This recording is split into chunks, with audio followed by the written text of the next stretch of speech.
Hello friends, welcome to சமையல் புதிது. இன்றைக்கி நம்ம வீடியோவில் பார்க்க போகிற ரெசிபி ரொம்ப அருமையான சத்தான சுவையான சைடிஷ் ரெசிபி பார்க்க போகிறோம். இந்த சைடிஷ் பார்த்திங்கன்னா சாதத்தில் போட்டு சாப்பிடும்போது அவ்வளோ ருசியாக இருக்குங்க. சாதத்துக்கு மட்டும் கிடையாதுங்க, இட்லி தோசை ரொட்டிக்கும் ரொம்ப அருமையாக இருக்குங்க. இந்த வீடியோவை பார்த்துட்டு இதே முறையில் இதே அளவோடு இந்த சைடிஷை நீங்களும் ஒரு முறை ட்ரை பண்ணி பாருங்கள். செஞ்சு பார்த்துட்டு எப்படி வந்துச்சுன்னு உங்கள் கருத்துக்களை ஷேர் பண்ணுங்கள். இந்த வீடியோ உங்களுக்கு பிடிச்சிருந்தால் லைக் பண்ணுங்கள், ஷேர் பண்ணுங்கள், சப்ஸ்கிரைப் பண்ணுங்கள், கமெண்ட் பண்ணுங்கள். இப்போ வாங்க ரெசிபிக்குள்ளே போகலாம். இப்போ மிக்ஸி ஜாரில் 3 பெரிய சைஸ் வெங்காயம் கட் பண்ணிட்டு சேர்க்குறேன். ஒரு தக்காளி பழம் சேர்த்துக்கலாம். 10 பூண்டு பல் தோலை நீக்கிட்டு சேர்க்குறேன். இப்போ இதை தண்ணி விடாமல் கொஞ்சம் குறைப்பாக அரைச்சிட்டு வரலாங்க. இப்போ இந்த மாதிரி பக்குவத்துக்கு அரைச்சிட்டு வந்திருக்கேன். இப்போ ஸ்டவ் மேலே கடாய் வச்சுருக்கேன். 3 டீஸ்பூன் அளவுக்கு எண்ணெய் சேர்த்துக்கலாம். 1 டீஸ்பூன் கடுகு உளுத்தம் பருப்பு, 1/4 டீஸ்பூன் சின்ன சீரகம், 3 வரமிளகாய் சேர்த்துக்கலாம் கிள்ளிட்டு. இப்போ இது எல்லாம் பொரிஞ்சதும் நம்ம அரைச்சி வச்ச பேஸ்ட்டை சேர்த்துக்கலாங்க. சேர்த்து இது நல்லா பச்சை வாசனை போகிற அளவுக்கு மிக்ஸ் பண்ணிக்கலாங்க.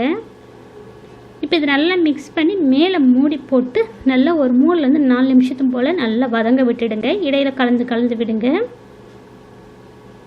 இப்போ ஒரு 3 நிமிஷம் போல் நல்லா வதங்கி வந்திருக்குங்க. ஓப்பன் பண்ணி மறுபடியும் மிக்ஸ் பண்ணி தேவைக்கேற்ப உப்பு சேர்த்துக்கலாம்.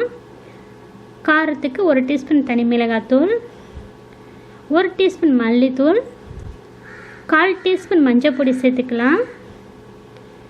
இப்போ அடுப்பை சிம்மில் வச்சுட்டு இந்த மசாலினுடைய பச்சை வாசனை போகிற அளவுக்கு நல்லா மிக்ஸ் பண்ணிக்கோங்க.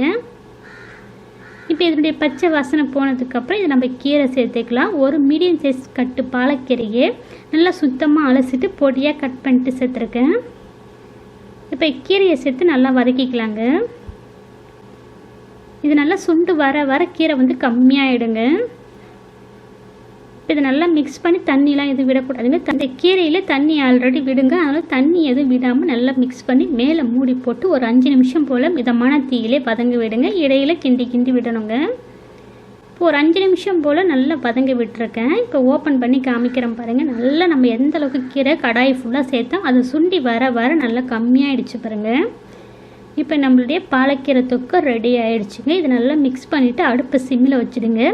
சிம்மில் வச்சுட்டு இதில் 1 டீஸ்பூன் போல் நாட்டு சக்கரை சேர்க்குறேன். நாட்டு சக்கரை இல்லை வெல்லம் ரெண்டுத்தில் எது வேணாலும் சேர்த்துக்குங்க. இது போல் நம்ம நாட்டு சக்கரை சேர்த்து செய்யும்போது சுவை நல்லா அருமையாக இருக்குங்க. இப்போ இதை நல்லா மிக்ஸ் பண்ணிக்கோங்க. 1 நிமிஷம் போல் நம்மளுடைய பாலக்கீரை தொக்கு ரெடி ஆகிடுச்சுங்க.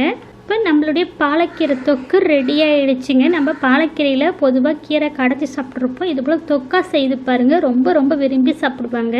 இந்த தொக்கு பார்த்திங்கன்னா 2லேருந்து 3 நாள் கூட வச்சு சாப்பிட்லாங்க. சீக்கிரம் கெட்டும் போகாது. நல்ல சுருளை வதங்கி வச்சுருக்கோம். கண்டிப்பாக ஃப்ரெண்ட்ஸ் இந்த வீடியோவை பார்த்துட்டு இதே முறையில் இந்த பாலக்கீரை தொக்கை செய்து பாருங்கள். சாதம், சப்பாத்தி, ரொட்டி, இட்லி, தோசைக்கெல்லாம் அவ்வளோ அற்புதமாக இருக்குங்க. இதே அளவுகளோட இதே முறையில் நீங்களும் ட்ரை பண்ணி பாருங்கள். செஞ்சு பார்த்துட்டு உங்களுடைய கருத்துக்களை ஷேர் பண்ணுங்கள். இந்த வீடியோ பிடிச்சிருந்தால் லைக் பண்ணுங்கள், ஷேர் பண்ணுங்கள், சப்ஸ்கிரைப் பண்ணுங்கள், கமெண்ட் பண்ணுங்கள். இந்த வீடியோவை முழுமையாக ஸ்கிப் பண்ணாமல் பார்த்ததுக்கு நன்றி. வணக்கம்.